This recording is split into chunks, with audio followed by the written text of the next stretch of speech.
திருமணம் முடிஞ்ச கையோட ஆசை ஆசையா முதலிரவு அறைக்கு போன மாப்பிள்ளைக்கு அந்த இரவு வாழ்நாள் முழுவதுமே மறக்க முடியாத ஒரு த்ரில்லர் படமா மாறி இருக்கு. நீ இதை பண்ணா மட்டும்தான் நான் உன் கூட முதலிரவு வச்சுப்பேன் அப்படின்னு அந்த புதுப்பெண் போட்ட கண்டிஷன்னால மாப்பிள்ளை கதிகலங்கி போயிட்டாரு. பொதுவாகவே இந்த திருமணம் அப்படிங்கிறது சொர்க்கத்துல தான் நிச்சயிக்கப்படுது அப்படின்னு சொல்லுவாங்க. ஆனா இந்த சொர்க்கத்துல நிச்சயிக்கப்படக்கூடிய திருமணம் அப்படிங்கிறது எல்லாருக்குமே நல்லபடியா அமையுமான்னு கேட்டா அது கேள்விக்குறிதான். ஒரு சிலருக்கு வேணா இந்த திருமணம் வாழ்க்கை அப்படிங்கிறது ரொம்பவே சந்தோஷமா அமையும். ஆனா ஒரு சிலருக்கு ஆரம்பத்துல நல்லா தான் இருக்கும், போக போக அது பிரச்சனையா வெடிச்சு அது விவாகரத்துல வந்து நிற்கும். ஆனா இன்னும் சில பேருக்கு ஆரம்பத்திலே அது பெரிய தலைவலியா தான் இருக்கும். ஆனா இந்த விஷயம், அதாவது இப்ப நான் சொல்லக்கூடிய விஷயம் அப்படிங்கிறது திருமணமான அன்னைக்கே பெரிய இடியா வந்து விழுந்திருக்கு. இந்த சம்பவம் உத்தரப்பிரதேசத்துல தான் நடந்திருக்கு. அதாவது ஆக்ராவோட ஜெகதீஷ்புரா பகுதியைச் சேர்ந்த ஒரு இளைஞருக்கும் ஹத்ராஸ் பகுதியைச் சேர்ந்த ஒரு இளம் பெண்ணுக்குமே திருமணம் நடந்துச்சு. ரெண்டு வீட்டாருமே பேசி நல்லபடியா நிச்சயதார்த்தம் பண்ணி கோலாகலமா தான் திருமணத்தை நடத்தியிருக்காங்க. சொந்த பந்தங்கள் எல்லாமே புடைசூழ மணமக்களை வாழ்த்தி சடங்கு சம்பிரதாயம் எல்லாமே முடிஞ்சு கோலாகலமா பிரம்மாண்டமா தான் இந்த திருமணம் நடந்துச்சு. வந்திருந்தவங்களும் வகிரார விருந்த சாப்பிட்டுட்டு மணமக்கள் நல்லா இருக்கணும்னு வாழ்த்திட்டு போனாங்க.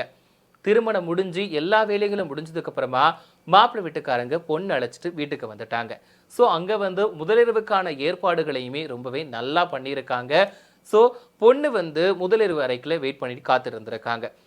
மாப்பிள்ளையுமே திருமணம் முடிஞ்ச ஆசையில ரொம்பவே ஆசையா முதலிரவு அறைக்குள்ள போயிருக்காரு.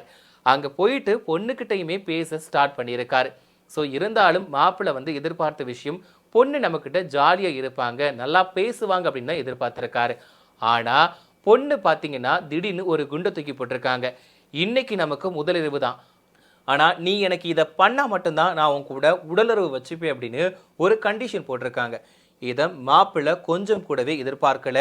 பார்த்தா திக்குமுக்க ஆடிட்டாரு. என்னன்னா பொண்ணு வந்து திடீர்னு நீ எனக்கு 90 லட்சம் ரூபாய் கொடுத்தா மட்டும்தான் நான் இன்னைக்கு உன் கூட இருப்பேன், இல்லைனா இன்னைக்கு முதலிரவே நடக்காது அப்படின்னு திட்டவட்டமா சொல்லிட்டாங்க. ஆரம்பத்திலையும் மாப்பிள்ளை வந்து ஏதோ விளையாட்டுக்காக தான் சொல்றாங்க அப்படின்னு அதை சீரியஸா எடுத்துக்கல. ஆனா திரும்பவும் அதே பிடியில இருந்திருக்காங்க புதுப்பெண்.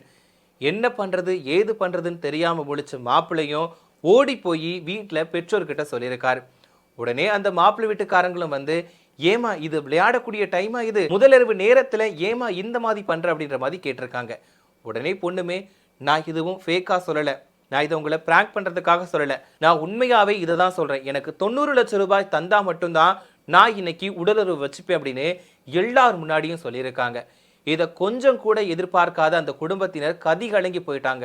ஏமா திடுதிருப்புன்னு இப்படி வந்து சொல்றிய அப்படின்னு அவங்க கேட்டதுக்கு, இல்ல இதுதான் என்னோட முடிவு, இருந்தா பண்ணுங்க இல்லட்டா கிளம்புங்க அப்படின்ற மாதிரி அந்த பொண்ணுமே திட்டவட்டமா சொல்லிட்டாங்க.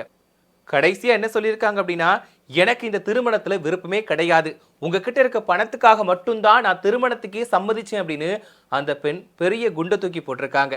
இதை கொஞ்சம் கூட எதிர்பார்க்காத அந்த மாப்பிள்ளை வீட்டுக்காரங்க பெண் வீட்டுக்கு தகவல் தெரிவிச்சிருக்காங்க. அவங்களும் அங்கிருந்து வந்து பொண்ணுக்கு அட்வைஸ் பண்ணுவாங்க அப்படின்னு பார்த்தா அவங்க சண்டை போட்டிருக்காங்க மாப்பிள்ளை வீட்டுக்காரங்க கூட. இதையுமே மாப்பிள்ளை வீட்டுக்காரங்க யோசிக்கல. என்னடா பொண்ணுக்கு அட்வைஸ் பண்ணுவாங்கன்னு பார்த்தா நம்ம கூட சண்டைக்கு வராங்க அப்படின்னு அவங்களுமே வாக்குவாதத்துல ஈடுபட்டிருக்காங்க. ஒரு கட்டத்துல பெண் வீட்டுக்காரங்க மாப்பிள்ளை வீட்டுக்காரங்களை தாக்கிட்டு அங்கிருந்து தப்பிச்சு போயிட்டாங்க. இது மட்டும் இல்லாம அங்க இருக்கக்கூடிய கேஸ் லைனை ஓபன் பண்ணி விட்டுட்டு எல்லாரையுமே வீட்டுக்குள்ள வச்சு லாக் பண்ணிட்டு அங்க இருந்து தப்பிச்சு போயிருக்காங்க. இதனால மாப்பிள்ளை வீட்டுக்காரங்க வீட்டுக்குள்ளேயே கத்தியிருக்காங்க. இவங்களோட அலறல் சத்தம் கேட்ட அக்கம் பக்கத்தினர் ஓடி வந்து இவங்களை பத்திரமா வெளியே மீட்டிருக்காங்க. இந்த விஷயத்துக்கு அப்புறமா மாப்பிள்ளை வீட்டுக்காரங்க காவல் நிலையத்துல புகார் கொடுத்திருக்காங்க. ஆனா காவல் நிலையத்துல ஃபர்ஸ்ட் புகாரை வாங்கவே இல்லையா. இதுக்கப்புறமா நீதிமன்றத்தை நாடி நீதிமன்றத்தோட உத்தரவின் பெயரில் தான் போலீசார் வழக்கு பதிவு செஞ்சு என்னாச்சு ஏதாச்சு அப்படின்னு விசாரணையை தொடங்கி இருக்காங்க. இதுக்கு இடையில பெண் வீட்டுக்காரங்க மாப்பிள்ளை வீட்டில் இருந்த நகை பணம் எல்லாத்தையுமே கொள்ளையடிச்சிட்டு அங்கிருந்து தப்பிச்சுட்டு போனதா சொல்லப்படுது. இந்த விவகாரத்துல மணப்பெண், அவரோட தந்தை, உறவினர்கள் எல்லார் மேலேயுமே காவல்துறையினர் வழக்கு பதிவு செஞ்சு தீவிரமா விசாரணையை நடத்திட்டு வராங்க. இந்த சம்பவம் அந்த பகுதியில பெரும் பரபரப்பை ஏற்படுத்தி இருக்கு. திருமணம் முடிஞ்ச கையோட ஆசையா முதலிரவு அறைக்கு போன மாப்பிள்ளைக்கு அந்த இரவு வாழ்நாள் முழுவதுமே மறக்க முடியாத ஒரு இரவா மாறி இருக்கு. ஸோ இந்த விவகாரத்துல யாரை குற்றம் சொல்றதுனே தெரியல. ஒருத்தவங்களுக்கு திருமணத்துல விருப்பம் இல்லாத நேரத்துல கட்டாயப்படுத்தி திருமணத்தை பண்ணி வைக்க கூடாது. அதே மாதிரி திருமணத்துல விருப்பம் இல்லாத நேரத்துல அந்த பெண்ணுமே பணத்துக்காக திருமணம் செஞ்சது அப்படிங்கிறது ஒரு மோசடியான விஷயம்தான். ஸோ இதை என்னன்னு சொல்றதுன்னு தெரியல. இந்த விஷயங்கள் கிரைமுக்கு சமமாக தான் பார்க்கப்படுது. ஒரு ஆணையும் அந்த குடும்பத்தையும் ஏமாற்றி திருமணம் முடிச்சு பணத்துக்காக அவங்கள பிளாக்மெயில் பண்ணியிருக்காங்க. நீ இந்த பணத்தை தந்தா மட்டும்தான் இன்னைக்கு முதலிரவு அப்படின்னு அந்த பெண் வந்து மிரட்டல் விடுத்திருக்காங்க. ஸோ திருமணம் அப்படிங்கிறது எல்லாருக்குமே நினைச்ச மாதிரி அமையாது.